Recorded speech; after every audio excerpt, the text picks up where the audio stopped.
മഹാനായ റസൂൽ സല്ലല്ലാഹു അലൈഹി വസല്ലമ തങ്ങളുടെ റൂഹ് അസ്രായിൽ അലൈഹി സ്വലാത്തു വസ്സലാം പിടിക്കുന്ന സമയത്ത് പുന്നാര പ്രവാചകന് അസ്രായിലിനോട് പറയുന്നുണ്ട്, അസ്രായിലെ ഒന്ന് പതുക്കെ പിടിക്കുക, അസ്രായിൽ വല്ലാത്ത വേദനയാണല്ലോ, ഒന്ന് പതുക്കെ പിടിക്കുക അസ്രായിൽ, എന്നെക്കൊണ്ട് സഹിക്കാൻ വേണ്ടി, എന്നെക്കൊണ്ട് താങ്ങാൻ വേണ്ടി പറ്റുന്നില്ല അസ്രായിലെ എന്ന് പുന്നാര പ്രവാചകർ സല്ലല്ലാഹു അലൈഹി വസല്ലമ തങ്ങൾ പറയുമ്പോൾ അവിടെ അസ്രായിൽ പറയുന്നുണ്ട്, നബിയെ ഇതിനേക്കാളും മൃദുവായിട്ട്, ഇതിനേക്കാളും പതുക്കെ പിടിക്കാൻ എന്നെക്കൊണ്ട് പറ്റുന്നില്ല നബിയെ. ഞാൻ ഒരുപാട് ആളുകളുടെ റൂഹുകൾ പിടിച്ചിട്ടുണ്ട്, പക്ഷേ ഒരാളുടെ റൂഹ് പിടിക്കുമ്പോഴും ഇങ്ങനെ വിറച്ചിട്ടില്ല നബിയെ എന്ന് അള്ളാഹിന്റെ ഹബീബിനോട് അസ്രായിൽ അലൈഹി സ്വലാത്തു വസ്സലാം പറയുന്നുണ്ട്.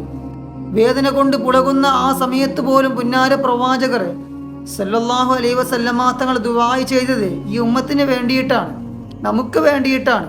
എൻ്റെ ഉമ്മത്തിൻ്റെ റൂഹെ നീ ഇത്രയും വേദനിപ്പിച്ചുകൊണ്ട് പിടിക്കരുത്, അള്ളാഹുവെ എൻ്റെ ഉമ്മത്തിന് നീ പൊരുത്തപ്പെട്ട് കൊടുക്കണേ എന്ന് അവസാന സമയത്ത് അള്ളാഹിൻ്റെ ഹബീബ് ദുആ ചെയ്തത് നമുക്ക് വേണ്ടിയാണ്.